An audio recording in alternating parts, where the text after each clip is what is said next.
morning to each and everyone.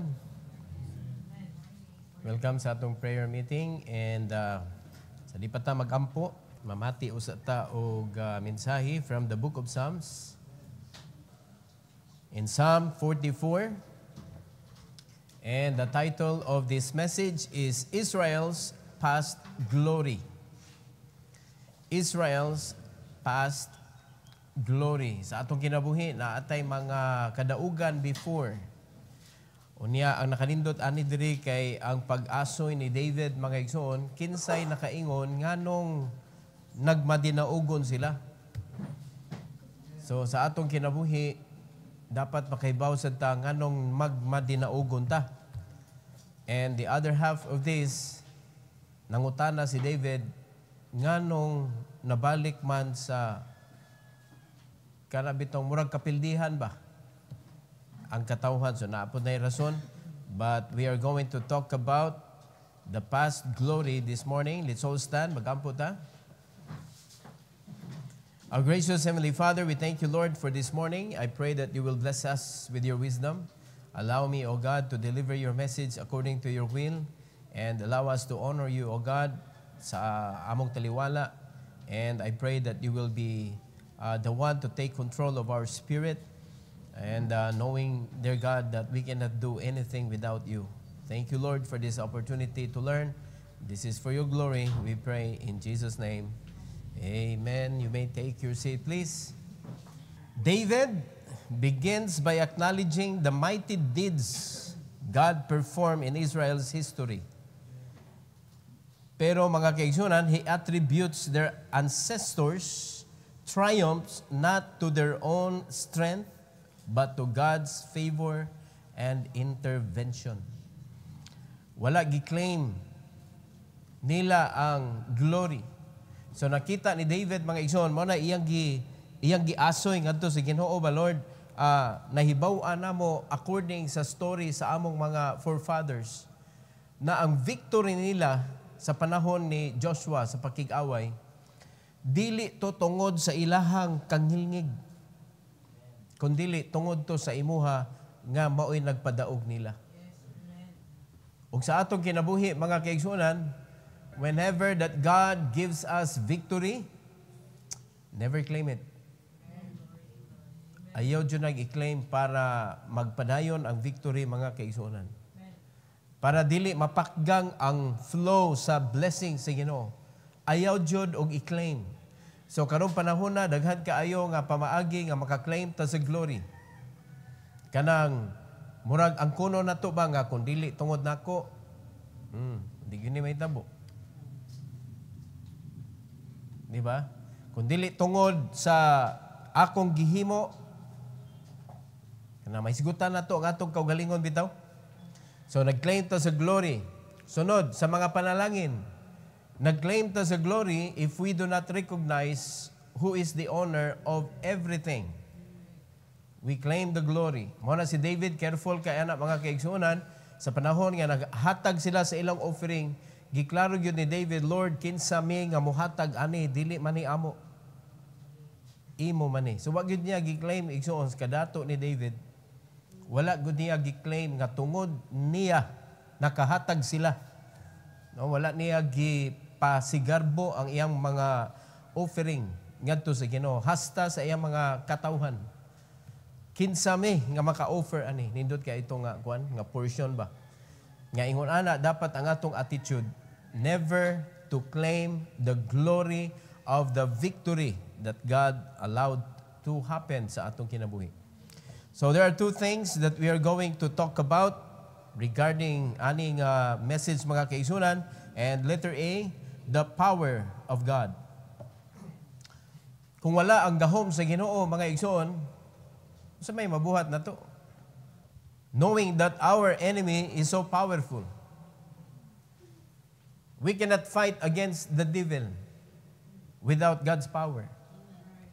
We cannot even fight against ourself without God's power. And the world is so powerful. Ang mga Kristohanon, dali ra kayo mabira dito sa kalibutan. So without God's power, we cannot win against those major enemies sa atong kinabuhi. The flesh, the world, and the devil.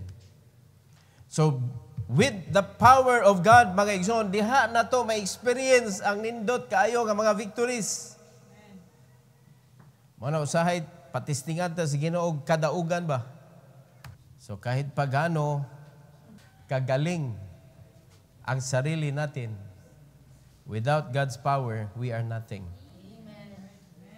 These stories, mga igsoon, recounts God's powerful actions during the days of Joshua's conquest.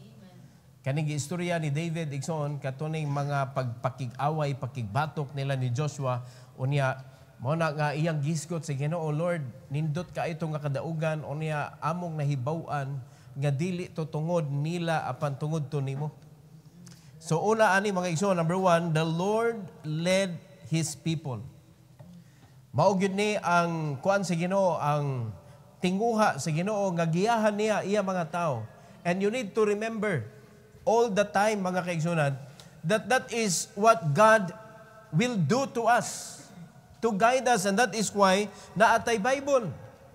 The reason why God gave us the Bible is to guide us. The reason why God gave us the Holy Spirit, mga igsoon, nga gipapuyo dinhi sa atong kinabuhi hantod sa atong kamatayon to guide us. Amen? The reason why God gave you a pastor to guide you. So ang business sa Ginoo sa iya mga katawhan is to guide His people. Asa man niya i-guide? Asa niya i-guide? Sa kapildihan o sa kadaugan? Sa kadaugan. So, in other words, mga kaigsunan, if you are not victorious, wa ka nagpa-guide. Muna'y obvious kayo sa mga Kristohanon. If your life did not experience victories, you did not allow God to guide you. Amen? Because it is God's way how to bless His people, to guide them. Because this world is full of kanabitong, murad ni siyag maze ba? Nga di ka kakita sa unahan. Di ka kaybaw nga inigliko ni mo ani, makaabot baka sa imong padulngan. Nobody knows. But praise God, naa siya sa ibabaw. He can see the future because He is already there. Amen? And He is with us now to guide us, to help us, mga igsoon, nga makita na to ang dalan gyud padulong sa iyang gi-prepare niya nga kadaugan para sa atong kinabuhi. So the Lord led His people, and the Lord will lead His people even until today. Og hantunis kahangturan, mga kaigsunan. So letter A, una niyang gibuhat, He drove the Canaanites from the land. Before niya gigaydan ang iyang mga katawhan, the Israelites, ngadto sa yuta nga iyang gipromise, iya usang gilimpyuhan. He drove the people out from the land. In Psalm 44, 1-2. The Bible says, we have heard with our ears, O God, our fathers have told us what work thou didst in their days, in the times of old. How thou didst drive out the heathen with thy hand and plantedst them. How that didst afflict the people and cast them out. Kinsa nagpalaya sa mga heathen? God. So kung musalig lang yun ta sa Ginoo, mga igsoon, o mututok lang yun ta diha sa buluhaton nga gihatag sa Ginoo nato, He will be the one to prepare the way. Kay ang iyang saad sa Book of Psalms, iya man giandam ang dalan nga atong lakwan. Unya dili lang kay iyang giandam, siya pagyud ang moiwag. Siya ang moiwag sa dalan, o dili lang kay siya moiwag according sa atong gibasa karon, siya ay moiway sa mga tao nga buot mopakgang nimo. Maunay nakanindot kung nagpagiya ta sa Ginoo. But if we do not allow God to guide us, Mao na, inigliko na to sa skina. Wa na, naglibog na ta. Unsa naman ni? Wa na kakahibawg, asa na padong, wa na kakahibawg, unsay may tabo sa imong kinabuhi. Mao na, daghan kay confusions. Daghan kay kag mga decision making nga di nakakahusay ba sa imong hunahuna, mo na maglibog na ka. Dako na kay kag problema. Unya sa dihang na problema ka, di pa gyud Ginoo imong gitawag. Di ba? Ang kato pa yung way kalibutan. Sa kabubuton sa Ginoo, nga gitawag og taga kalibutan. Muna'y problema. Because ang tao nga di magpagiya sa Ginoo, most of their connections is in the world. Di gud pwede nga imo connection naa sa simbahan. Kay wa maka nagpa-guide. Ang rason nga nung nianhita sa church for God's guidance. Pero bisan pag-unsaon nimo pagsimba mga igsoon, apan ang imo pag-anhi diri igo lang ka nga mura ka og kanang sawa pa naluwas ba. Musimba lang para makahikap sa tubig, makaluhod mga kaigsuonan, makawiris-wiris diha sa iyahang dagway anang tubig di nagikan. Hello? Unya feeling dayon nato nga nakabuhat ana. Huli na kaayo ba? Di ba? Unya maglingkod-lingkod dayon dito kay mingaw kaayo. Unya madunggan na nimo kanang mga tingog sa langgam. Oh, samtang bisagway misa lagi mo adto ka nya feeling na kayo nimo nga walaan na kayo. Wa gyud oy. Dili lugar ang makapabalaan nato. Ang makapabalaan nato ang pulong sa Dios, ang paggiya sa Dios mga igsoon, mo nay makapabalaan nato, mo nay mahimong maninaugon ta sa atong kinabuhi. It is the word of God, not the place. Not the place, but the will of God, which is the word of God mga igsoon. Mo nay nadunggan ni David ug iyang giingnan ng Ginoo, Lord, our forefathers told us nga mao nay nahitabo. Laliman ka ang kamot gyud mismo sa Ginoo. Di ba? Pero ang pangutana ni bili ba ka? Or ikaw mo'y nakigbatok sa imong kaaway? Ikay nakigbatok sa imong sitwasyon karon. Di ba? Kay ang kaaway na to, present man gyud mga kaigsunan, if you can see poverty in your life, it means the devil is at work. Kay iya man ang cage para nimo. Mo nay usa sa pinaka-effective nga cage nga gibuhat sa yawa in order nga ang mga sundalo sa Ginoo, ang mga kanang servant sa Ginoo dili makalihok. Poverty. Mauna ang kuan, mauna ang kanang prisuhan mga igsoon. Unya ang katong naningkamot taman sa ginhawa, iya ibalhin dayon, i-promote niya sa kanang prisuhan nga bulawan. Wag yapoy panahon para sa Ginoo. Wala kay freedom ba? Na kay kwarta pero wa kay freedom. So muna dako kay problema. At work ang yawa mga kaigsunan, but if we allow God to guide us, di ta masud anang mga prisuhan na. Because God will guide us towards victory. Tanawa, sa dihang iyan ang gilimpyuhan ang dalan mga igsoon, gipapahawa na niya ang mga Canaanites. Letter B, He directed the Israelites into the land. Murag yun siya amahan ba? No, nga, ayaw sa og sod anak, limpyuhan sa nako. Diba? Kanang malhin mo. Kanang mga anak kay magkiat ramang nagdagway anak. Hindi ka nga, ayaw sa mugsod kay ato pa ning i-secure sa nimo, safe ba? Oh. So mo gibuhat sa Ginoo, gilimpyuhan usa niya before niya gipasod ang iyang mga katawhan.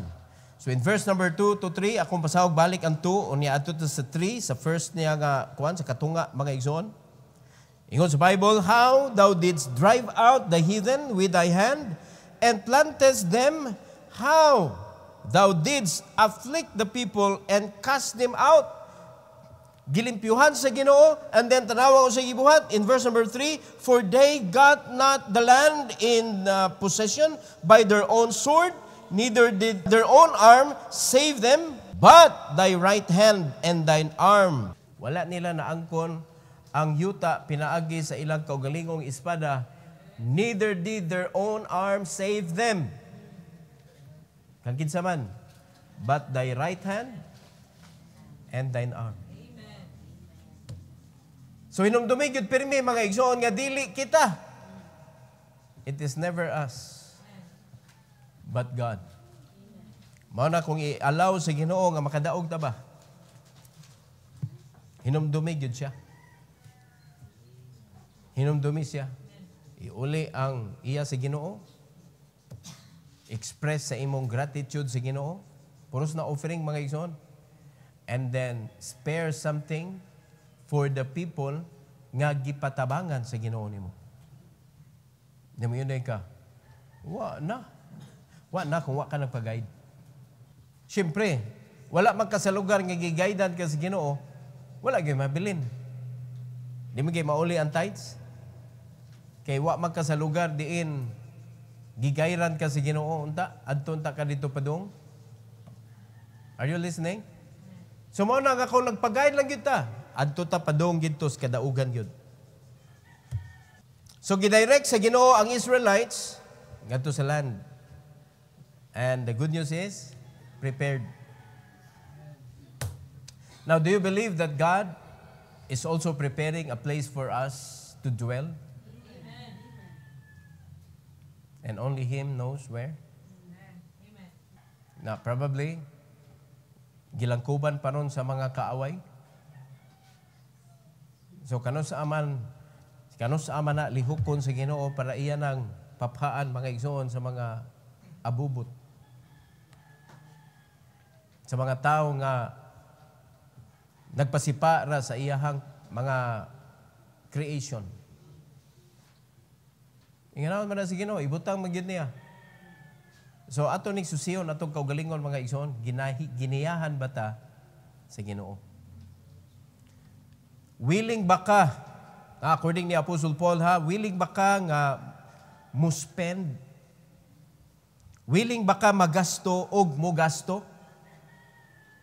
Para ma-express nimo ang gidak-on sa imong gugma? Or ang imo rang gilantaw pirmi ang imong kaugalingon? Kung unsay maimo ug unsay magpabilin sa imo. So diha gyud na matistingan mga igsoon sa dihang labi na kanang kinaunay na. Namngaon ba? Kinsa man ang maniguro. Kay mailhan nimo kini mga lideronon nga mga tao, kaunhon gina, kaun mo. Kaun. Ana, murabag sa gubat ba? Katong kapitan, magi mo una. Ana, di ba? May muuna adto dito, lilion. Iyan, siguruhon ba nga? Bagyo, sige, una mo. Kay basig na ay nagtago dito. Di na mao. Siya mo una, iyang isecure, unya siya uwahi. O yan tanawon dito. Oh. Naa security ba? Bisan sa manok, may pang manok kay baw anak.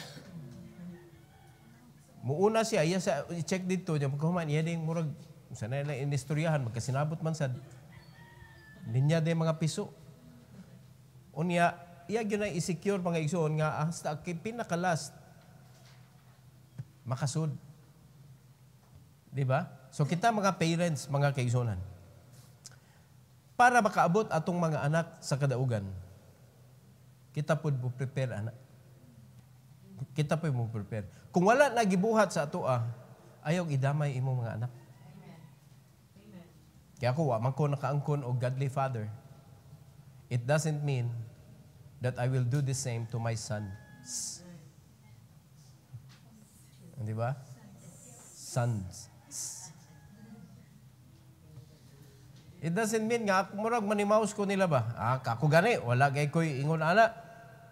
Okay, wala man ko ana, i-make sure na ko nga naa sila. Amen. I-make sure na ko nga ma-prepare ang ilahang ugma, mga igsoon. And as I prepare their future, abot ng panahon, mga minyo sila, walay mubalik na ko o magpabugat para kami ni Unispod, maglingaw-lingaw lang ni. Di ba? Walay apong bantayan. Wala may apostles gudron?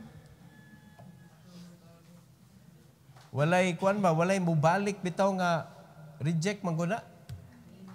Mga sayop na nga mga desisyon nga nahitabo.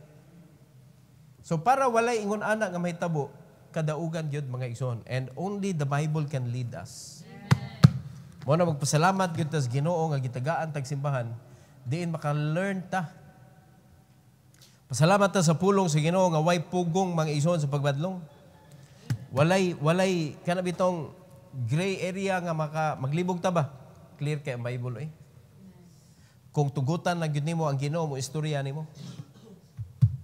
Ang Ginoo na mo direct nimo ngadto sa yuta, ngadto sa lugar, ngadto sa kadaugan nga iyang gi-prepare na daan. Gi-prepare naman niya daan. Number 2, the Lord loved His people. Kung kita kaya nato mahigugma sa atong mga anak nga makasasala ta, ang Ginoo pa igsoon questionon nato iyang gugma. Di ba? Sometimes we cannot understand parents nga mo pitol sa ilang mga anak. Usahay makaingon ta grabe striktuha. Amahan na uy. Pero ang iyang concern dito para maprotektaran niya ang iyang anak. Ang mga anak pod usahay magunahuna, grabe, wa naman sitay kalipay ani o tungod kay ang imong gipangita nga kalipay tuaman sa sala.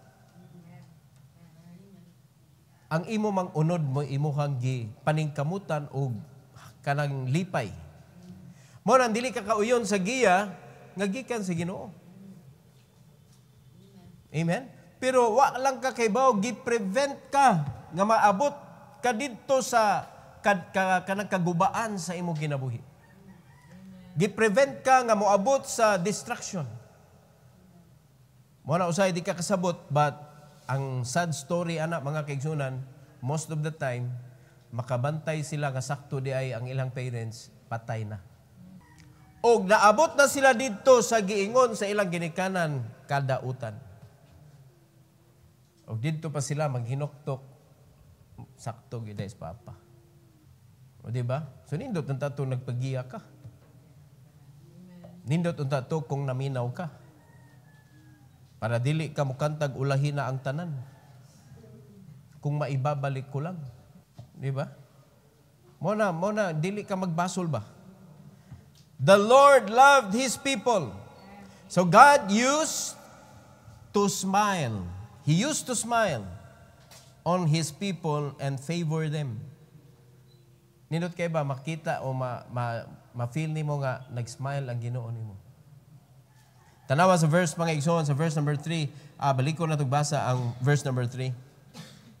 The Bible says, "For they got not the land in possession by their own sword, neither did their own arm save them, but thy right hand and thine arm." Tanawa diri. "And the light of thy countenance, because thou hast favor unto them."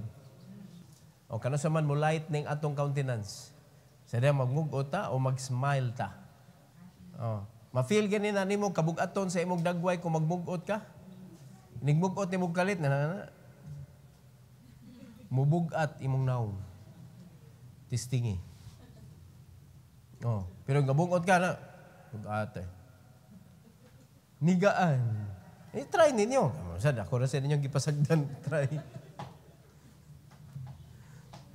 So, sabto na to mga igsoon, ang pagkasuwat diri, in the light of His countenance, nag-smile ang Ginoo, nagtanaw sa iyang mga anak, samtang gigiyahan.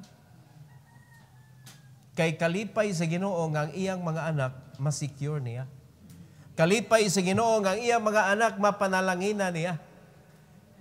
Kalipay sa Dios igsoon nga ang atong kinabuhi manindot, mapuslanon sa iyang kabubuton. Mao nay kalipay sa Ginoo. Pero wa gyud, di gyud ta magpagiya, mo na mag-uol ang Ginoo, apektado ta. Remember He lives within us. And joy is the flag that the king is in residence. Muna ang tao, misigmugot, makaingon siya na tutulog ba ang Diyos? Muna man ang Ginoo, di man ako ma-feel iya presensya? Time pa, wa ka nagtanaw kung asa siya. Di ba? Mura mo og husband and wife nga nag-cold war. Naara diha, pero wa ni mo na feel. Di ba? Kaya nigmata ni mo, wa jud kape. Cold war. Inigmata ni mo, wa gyud way pagkaon. Di ba? Pero bulahan mo kung ang inyong asawa, lutuan gyapon ka. Pero ay kumpiyansa.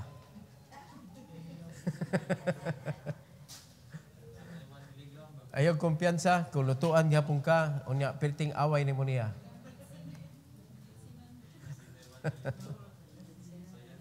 Pero kung imo asawa nakakaton na siya nga mawin gyapon niya iyang bana bisan nag-crooked na pinaagi sa iyang chaste conversation. Pero wa nakakaton. Oh. So pinaka-safe nato mga bana ayaw awaya imong asawa. Kay mao man nay buhaton sa yawa pahunongon ta ba kay nomdo mo Sanballat ang Tobaya? Oh.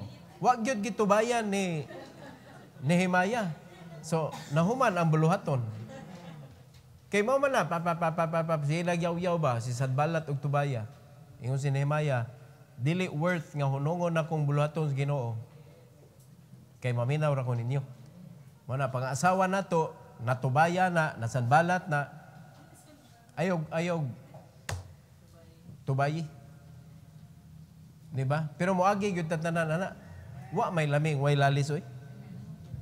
Tanaway ikaw mas lalis.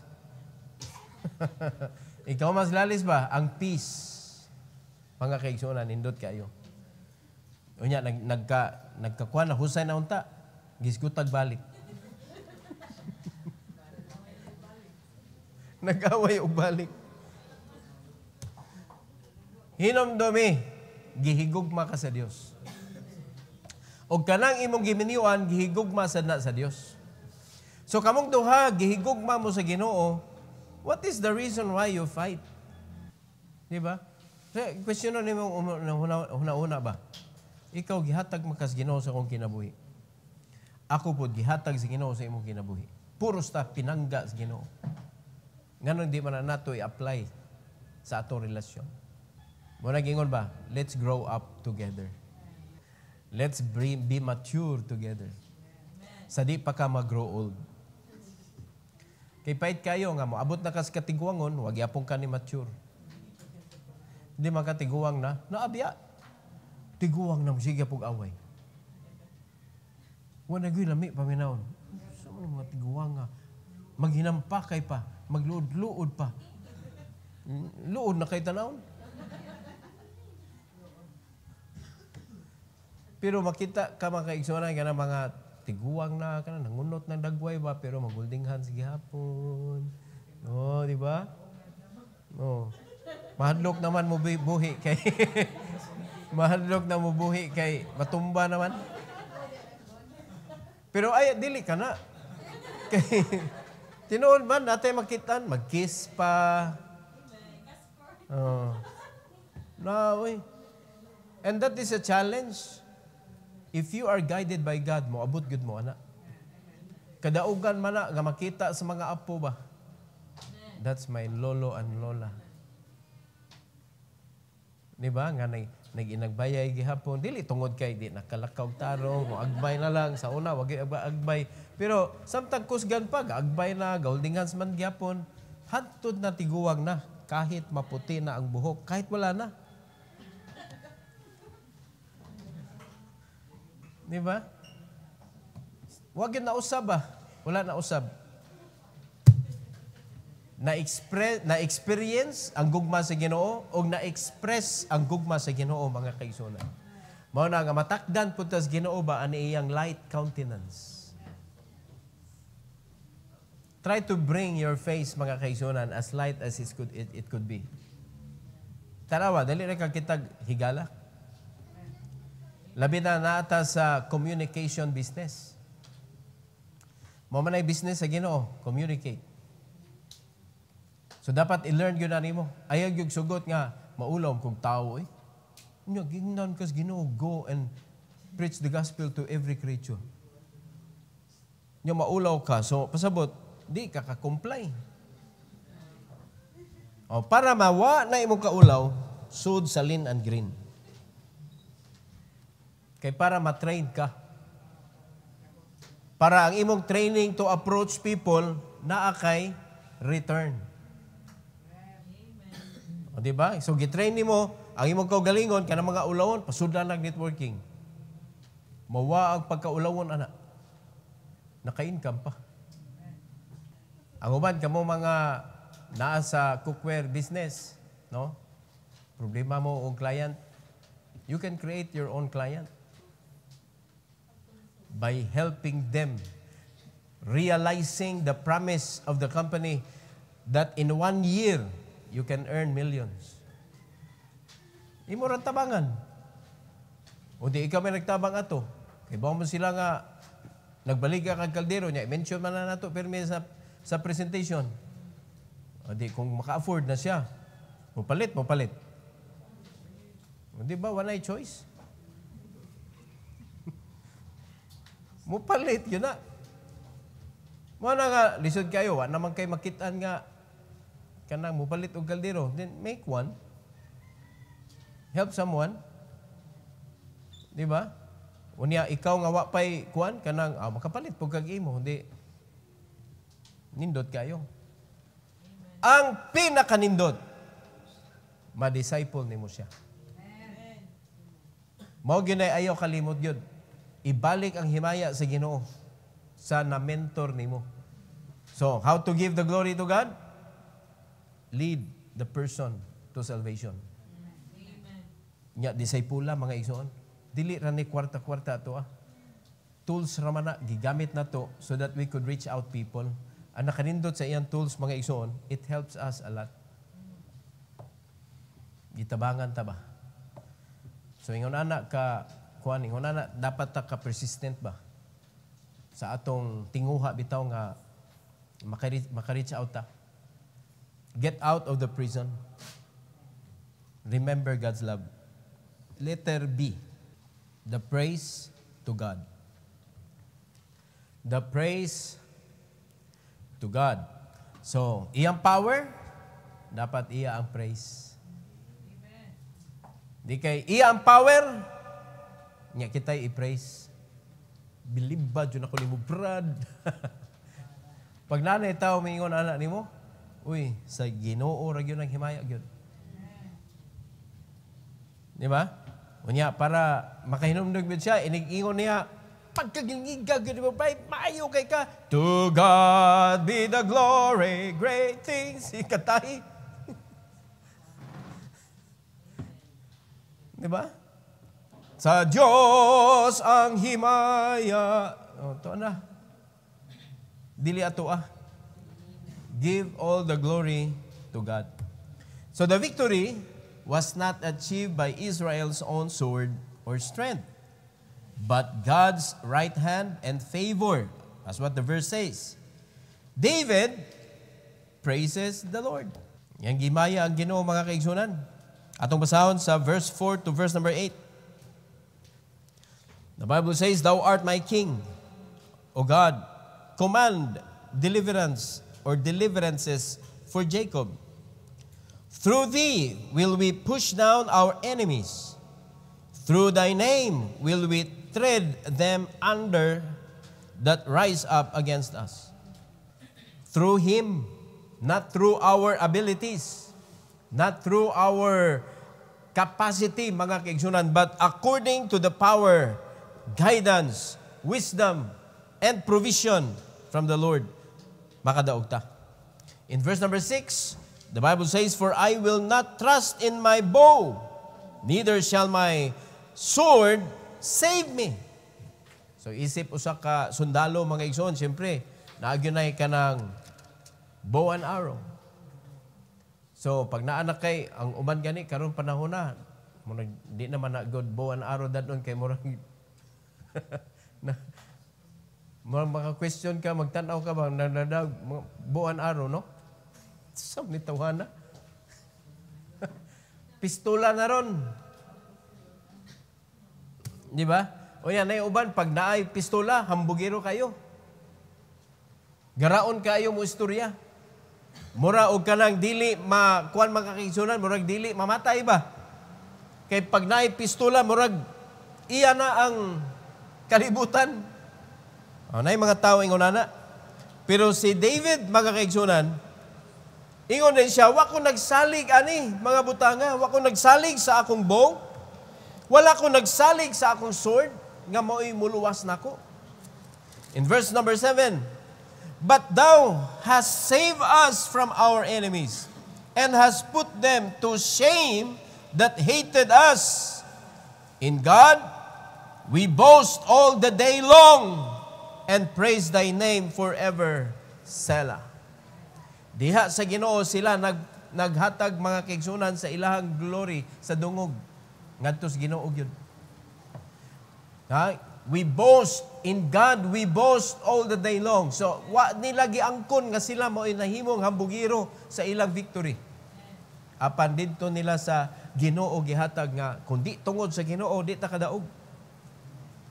Mga igsoon, we can experience this in our life today. If you allow God to move in your life, daog jud ta. But always remember, kinsa ang nagpadaog nimo. Di ba? Kinsa maoy angay himayaon inigabot sa kadaugan. Bisang gamay lang nga glory, ayaw jug ambit.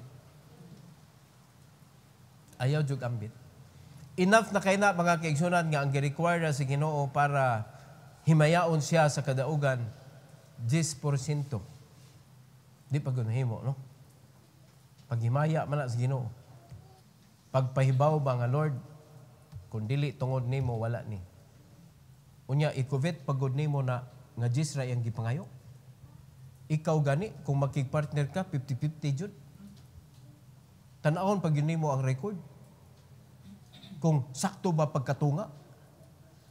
Unya na ibungkig tungaon pag itong sinsiyo. Ingana man ta. As human as we are. Di ta ganahan maalkansi. Pero ang Ginoo, iya ang power. Ang gusto lang niya, himayaon na to siya, inigabot sa kadaugan. Sa gamay nga butang, give all the glory to the Lord. Ayog ang kuna, himayaa siya. Siyempre, ayog tulisa. Ang Ginoo kay diha ka ma-curse. Kay paghimaya na sa Ginoo. So dili nimo tugutan nga ang imong kaugalingon sa dihang gialaw na si Ginoo nga makadaog ka, nakalimot ka niya. Wala si David mga igsoon. Bisan sa mga panahon nga nasipyat siya, ang Ginoo gihapon iyang nahinumduman. Mao na ang resulta, he is the man after God's own heart. Kanindot naman lang makambita na. Di ba ta perfect? And we can never be perfect. But always remember this, God loves you. God loves you. So I hope, mga igsoon, nga kani mga past nga mga victories na nato, di na to kalimtan, nga gialaw na sa Ginoo mahitabo sa atong kinabuhi. So kung na mahitabo karon sa present life nato, nga medyo pildi na pud ba? Di ba? Ayaw question na Ginoo nganom ni Lord. Gusto na po di ay ka daog pirmi. Napoy daog-daog oy. Di ba? Di pa kana gikaduhag yun. Muna kapait no, ang daog ba? Ang daog basta madublihan. Daog-daog na. Di na siya kadaugan. So, pasalamat na sa Ginoo mga igsoon sa wisdom ngayang gihatag nato na iyang gahom o iyang gahom mo'y mulihok sa atong kinabuhi o dapat ang himaya ngadto niya. So, sa may gitudlo nato diri ron nga wala gyoy bisan gamay nga gikan nato nga nakaambag sa kadaugan nga naangko nato. Never. Wa gyud mga igsoon. Because we are just a created being. We are nothing without Him. Hinimo ra man gud tagod. Unya ang Ginoo mo'y nakahibaw unsaon kaniya paggamit. Ang Ginoo nakahibaw kung asa ka dapit para magmadinaungon ka. So pag nahitabo na nga naabot nato, meaning nagpagiya ka, salamat sa Ginoo nga nagiya. Di ba? Dili na to ang kunon. So thank you, Lord, for this message. Let's bow our head. Let's close our eyes. Heavenly Father, we thank you, Lord, for this morning. Thank you for giving us this wonderful opportunity to learn about the past victory of Israel and how they give all the glory to you, O God, nga dili gyud tungod nila nga nakadaog sila. Apan tungod sa imong paggiya, tungod sa imong mga kamot nga maoy nakigbatok sa mga kaaway. And we believe, dear God, that in our time today, you are the same as before. You are going to fight for us as long as we believe in you, O God, that we are not going to fight our own battle, but to give everything to you, O Lord, and to entrust to you our life para dili mi mabutangan sa yawa o kuptanan niya diin mga sala nga nabuhat namo tungod kay wala mi nagpagiya nimo. So we thank you, dear God, for the Bible and most importantly, the Holy Spirit that you have given to us to guide us, to allow us to understand your words. I pray, dear Lord, that you will continue to bless us with your teachings, and in our personal reading, may you please bless us, O God, that we will continue to grow mature in our Christian lives. And I pray, dear God, that as we pray together this morning, may you please bless each and every one with that desire in their heart, O God, to communicate with you with all their heart and with all their soul. This is for your glory, O God, we pray in Jesus' name. Amen.